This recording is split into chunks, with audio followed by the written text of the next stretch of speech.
Federal condenou esta semana os 3 primeiros réus por participação nos atos golpistas de 8 de janeiro.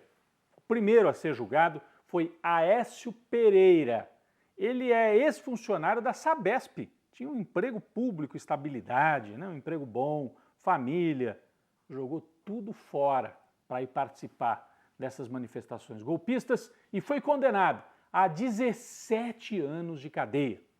Bom, o STF condenou Aécio a 17 anos. Tem até uma coincidência aí, né? Aécio é o nome do primeiro condenado e pegou 17 anos, né? Que era o número do Bolsonaro em 2018. Mas ele foi condenado por golpe de Estado, abolição violenta do Estado de Direito, dano qualificado, né? Eles atacaram ali vários prédios, depredaram, deterioração de patrimônio tombado e associação criminosa.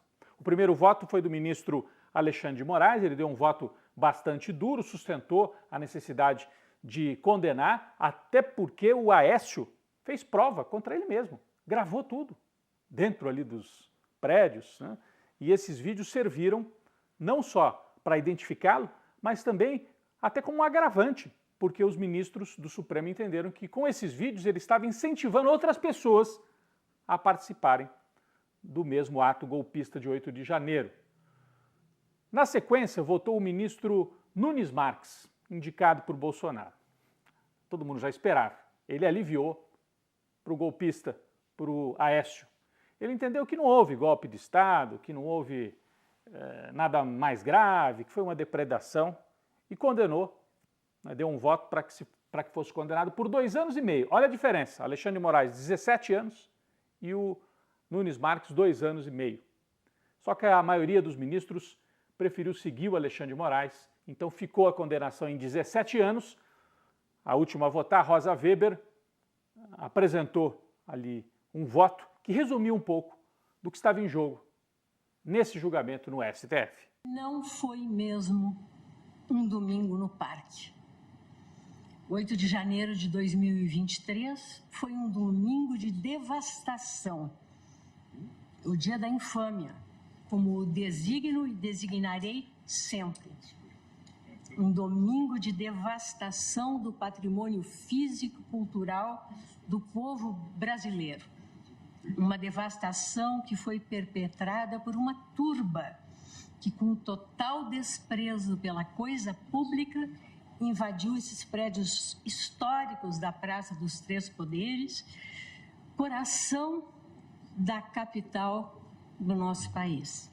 Bom, o julgamento começou num dia, aí foi interrompido, recomeçou no dia seguinte e houve embates duros entre Alexandre de Moraes e o outro ministro também bolsonarista, o André Mendonça, que, da mesma forma que o Nunes Marques, André Mendonça aliviou para o lado dos vândalos, dos golpistas, né? E aí houve esse debate entre os dois.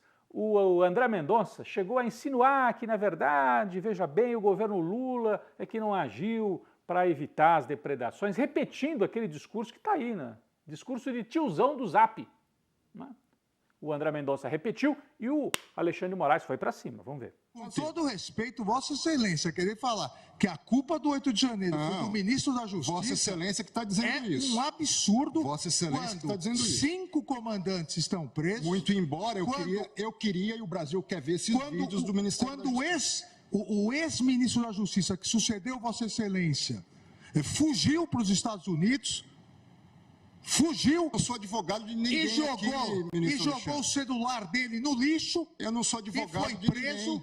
E agora Vossa Excelência, Vossa Excelência vem. Vossa Excelência vem no plenário do Supremo Tribunal Federal, que foi destruído, para dizer que houve uma conspiração do governo contra o próprio governo. Tem a dó. Outro que falou também com muita ênfase foi Gilmar Mendes, né? Mandando um recado para Cássio Nunes Marques, que tentou aliviar por lado dos golpistas. Ainda ontem vi essa consideração sobre o passeio no parque. Jamais houve passeio no parque.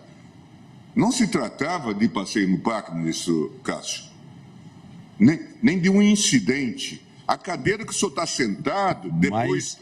A cadeira que o senhor está sentado estava lá na rua. Além de Aécio Pereira, também foram condenados, nesses 2 dias de julgamento, mais 2 réus.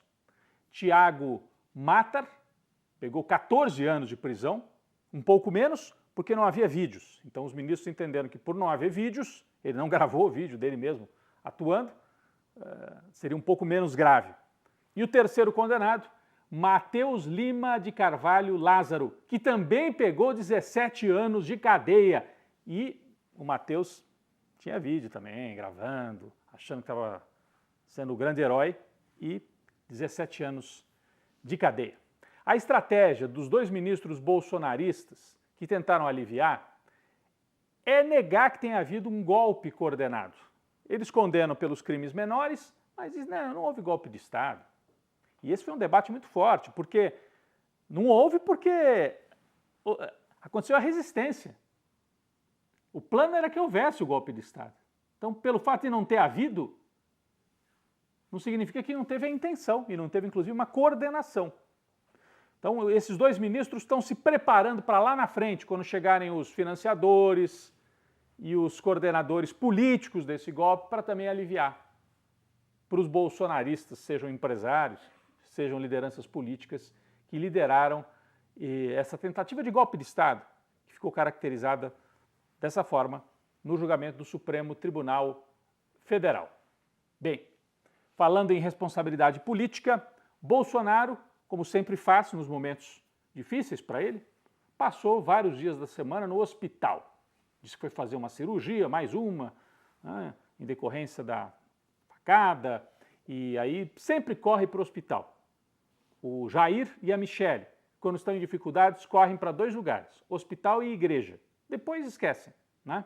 Depois, quando a situação baixa um pouco, a fervura, aí eles esquecem essa história de igreja e de hospital. Mas esta foi uma semana de hospital e de igreja, Michele e Bolsonaro chorando e Bolsonaro tentando se vitimizar no momento em que está na berlinda, né? Está em situação bastante complicada. Não foi só o julgamento do 8 de janeiro.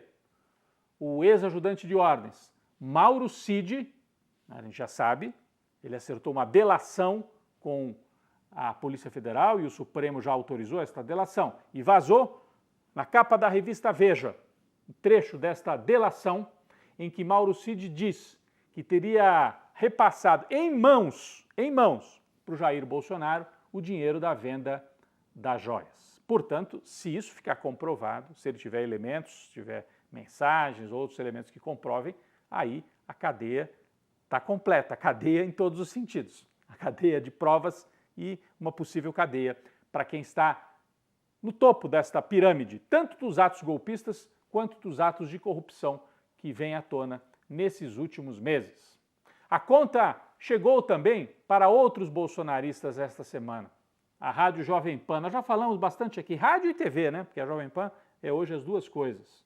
Mauro Cid prometeu também, e isto vazou, que vai entregar conversas que aconteciam entre o Bolsonaro e os seus aliados mais próximos e os diretores e donos da Jovem Pan, para acertar, né, notícias que deveriam ser veiculadas, em troca do quê? A Jovem Pan foi irrigada com dinheiro durante o governo Bolsonaro. Então, isso deve vir à tona também. A conta chegou para a Jovem Pan. E a conta chegou, por último, para o bolsonarista acusado de participar naquela tentativa de explodir uma bomba no aeroporto de Brasília. Olha a gravidade. E aí vem a turma do STF e fala, não, coitados, eles estão ali, foram manipulados. Queriam explodir uma bomba no aeroporto de Brasília. Chegaram a plantar a bomba num caminhão-tanque.